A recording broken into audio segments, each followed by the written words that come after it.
Belarus recently unveiled their latest modernization of the T-72 tank, called T-72BM2. Many people were intrigued by this tank because it appears to have Relikt Explosive Reactive Armor mounted on the front of the tank, something which Russian T-72 tank upgrades do not have, at least not in active service. But this tank might not be what it first appears to be. The tank was supposedly upgraded by the 140th Repair Plant of Belarus by order from the president to create a new modern tank for Belarusian army. The defense minister of Belarus, Lieutenant General Viktor Hernin, said on the 27th of July that the tank has met the requirements, which are efficiency, firepower, stability, protection and convenience, and that the tank is currently undergoing state trials and that they are looking to implement it into the active service of the Belarusian army as soon as possible.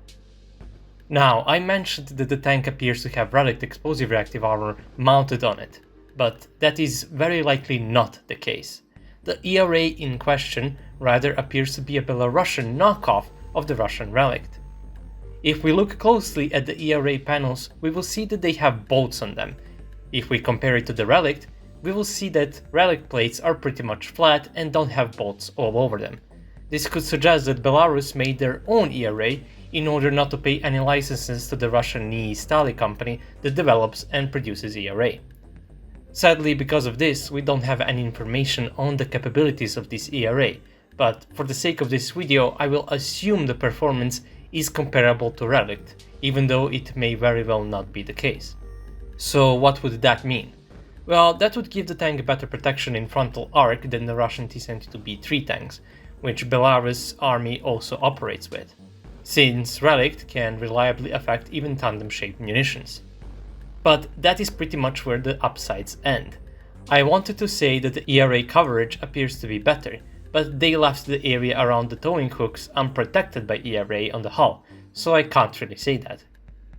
The side armor would be pretty much the same as on T-72B3M, which is evidently not that good. The only other visual change I could notice is that the housing for the main gun sight is very similar to the one of T-90M, which means that the crew can open and close the sight cover from the inside of the tank. In comparison, T-72B3 has a bolted cover, which needs to be removed or placed while outside of the tank. Not really a good thing to have. Now, they called this a modern tank in their news articles, and officials like the defense minister have also used the word modern when describing this tank. This is definitely not a modern tank. The evident lack of the panoramic sight for the commander is a massive issue, because T-72 tanks do not have stabilized commander sights, and the lack of the thermal sight for the commander is a massive issue, because finding targets is much harder. All tanks that are considered modern have panoramic thermal sights for the commander, which this tank, again, obviously lacks. We also don't have any information on the engine or transmission being used in the tank. It could still be retaining the old T-72B engine and transmission. Slapping ERA on the tank and giving it a thermal sight for the gunner does not make it a modern. That would be considered modern maybe in the 90s, but today, definitely not.